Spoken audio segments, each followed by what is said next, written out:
Thank you, Madam Speaker.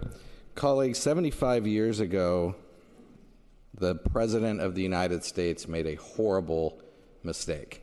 It was an executive order called 9066, issued on February 19th, and while within the Constitution, according to the packed Supreme Court that he had set up at the time, it sent hundreds of thousands of Japanese Americans, Japanese immigrants who were holding green cards, to concentration camps in several states around the West, Oregon, Idaho, California.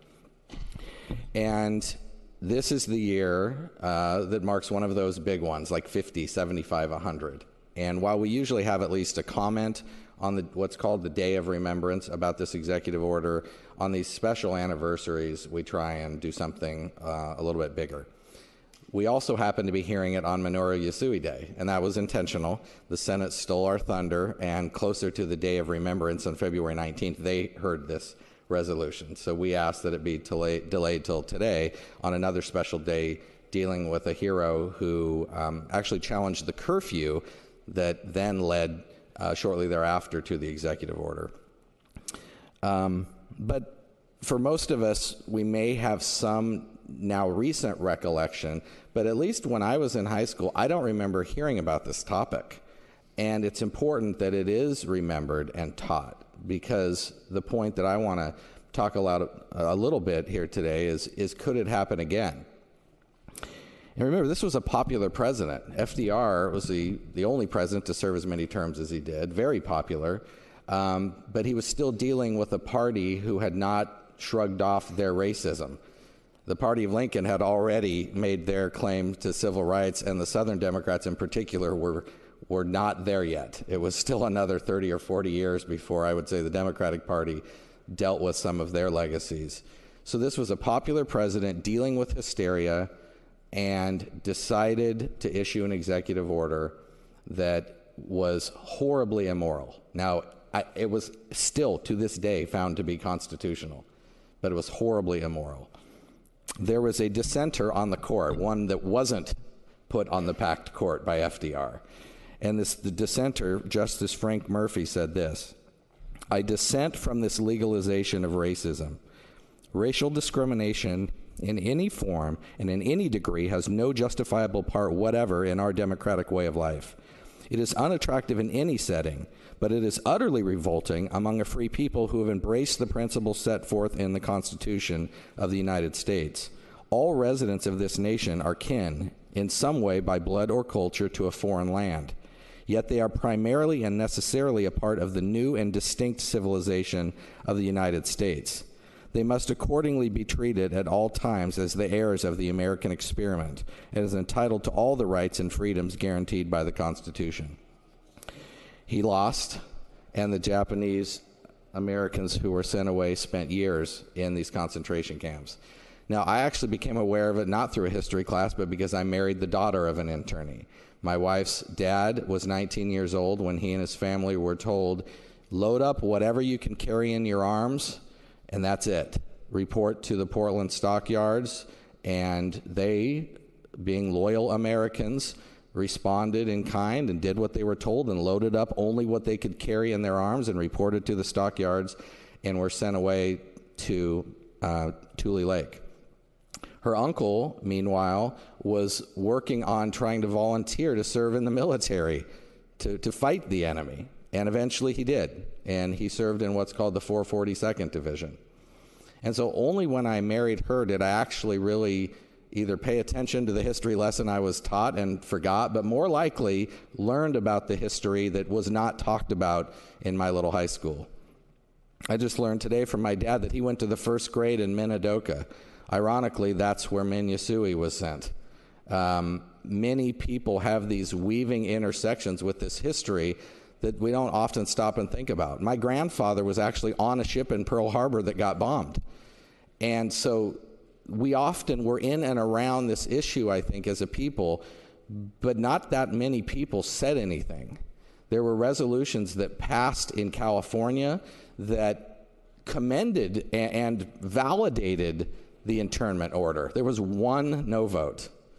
In Oregon, even after the internment was over and people were coming back from the camps to see if they still had any land left, the Oregon legislature passed, not proposed, passed a bill barring people of Japanese ancestry from working on farms with their own children. Think about that.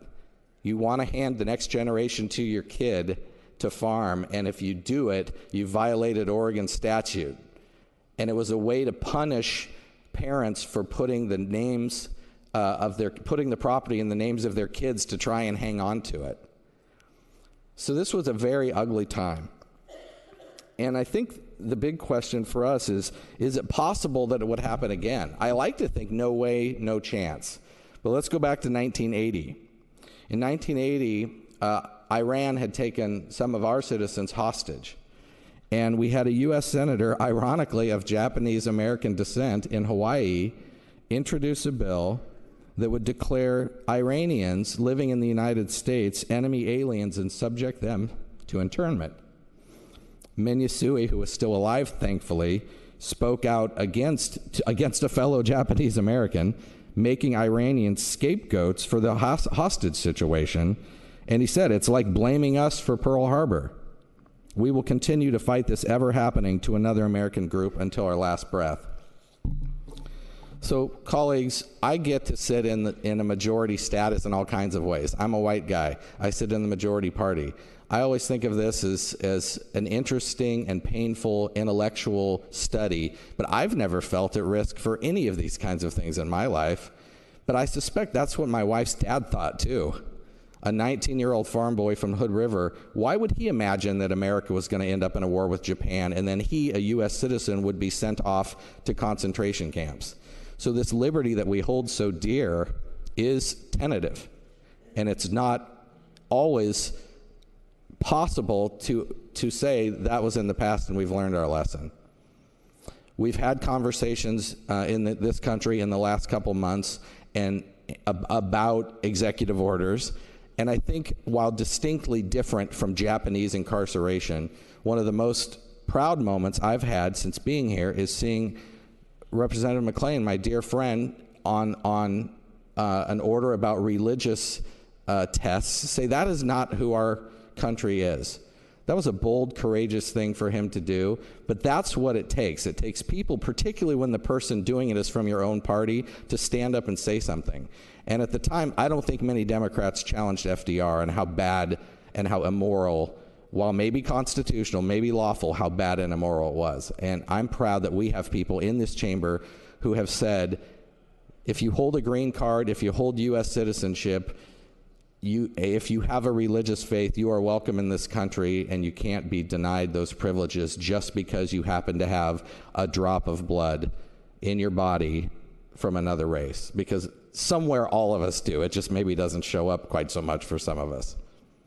So thank you for your attention. In my close, I may chat a little bit more about Minoru Yasui because it is his day, and I'll cheat and sneak in some Minoru Yasui Day into this resolution. But this resolution is really about not forgetting and remembering and making sure that it doesn't happen again. Thank you. Thank you, Representative. Further discussion? Seeing none, Representative, would you like to close? Well, I didn't think I'd go completely speechless here for you all, but I would. And I just want to read one comment from last year's Minoru Yasui Day, and it's from my beloved Representative Gilliam. It wasn't the last speech he gave with us. The last one was on the Hatfield statue, as you can probably imagine. But he did give a speech about Minoru Yasui Day, and along with Representative Johnson, he was a co-sponsor of this bill. And what Vic said is every generation is going to face enemies. And the safety of our nation and the security of our families is paramount. But fear and suspicion can become inner enemies and far more dangerous. If we allow them to, I believe they will lead us down a terrible path of bigotry and cruel punishment that is not just. Madam Speaker, let's let Minoru Yasui Day remind us, never again. Thank you.